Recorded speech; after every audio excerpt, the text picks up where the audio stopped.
मूर्तिकार की प्रशंसा। एक मूर्तिकार था जो अच्छी अच्छी मूर्तियां बनाता था। किसी ज्योतिष ने बताया कि तुम्हारी जिंदगी थोड़ी सी है, केवल कुछ महीनों भर की आयु बाकी है। मूर्तिकार चिंतित हुआ, वह चिंता में डूब गया। तभी उसके यहाँ एक संत ने दस्तक दी। संत के चरणों में खूब रोया और मृत्यु से बचा लेने की प्रार्थना की। संत ने पूछा, तुम क्या करते हो? उसने जवाब दिया, मूर्तिकार हूँ, मूर्तियाँ बनाता हूँ। संत ने उसे उपाय सुझाया, तुम अपनी जैसी शक्ल की 8 मूर्तियाँ बनाओ। मूर्तियाँ हूबहू तुम्हारे जैसी ही होनी चाहिए।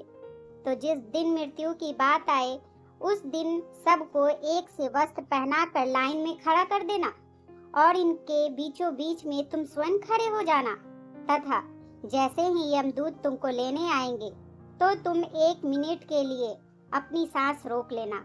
यमदूत तुमको पहचान नहीं पाएंगे और इस तरह वे तुम्हें छोड़कर चले जाएंगे तथा तुम्हारी मृत्यु की घड़ी टल जाएगी। मूर्तिकार ने ऐसा ही किया। मृत्यु के दिन यमदूत उसे लेने आए। यमदूतों ने देखा कि एक जैसे 9 आदमी खड़े हैं। तभी वह मुश्किल में पड़ गए। इसमें असली कौन है और नकली कौन है मालूम ही नहीं पड़ रहा। और बेचारे यमदूत खाली हाथ ही लौट गए और जाकर यमराज से शिकायत की। वहां 9 लोग खड़े हैं, समझ में नहीं आता किसको लाना है। यमराज ने भी सुना तो उन्हें भी आश्चर्य हुआ, क्योंकि पहले तो ऐसा कभी नहीं हुआ।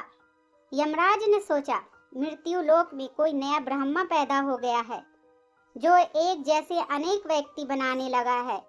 यमराज जी ने ब्रह्मा जी को बुलवाया और पूछा, ये क्या मामला है? एक जैसी शक्ल के 9 आदमी? यमदूत पर पेश में हैं कि कौन असली है और कौन नकली, लेकर किसको जाना है। यह कैसा तमाशा है?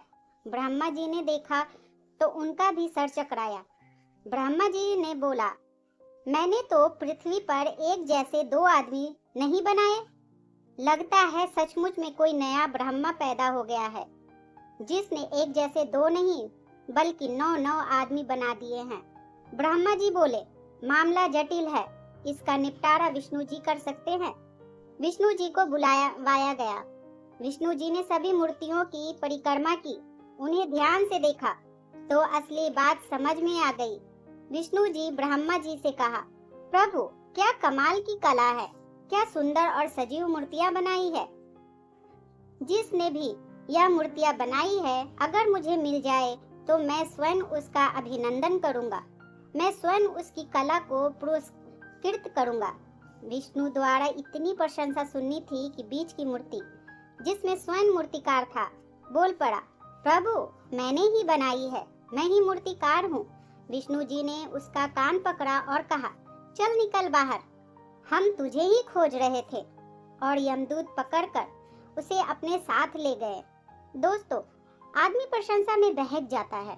प्रशंसा में भूल जाना और अपनी औकात को भूल जाना मनुष्य की सबसे बड़ी कमजोरी है। कोई तुम्हारी तारीफ करे तो तुम जरा सावधान रहना, हो सकता है वह तुम्हारे लिए कोई जाल बुन तैयार कर रहा हो। धन्यवाद दोस्तों, ये कहानी आपको कैसी लगी हमें कमेंट करके जरूर बताएं।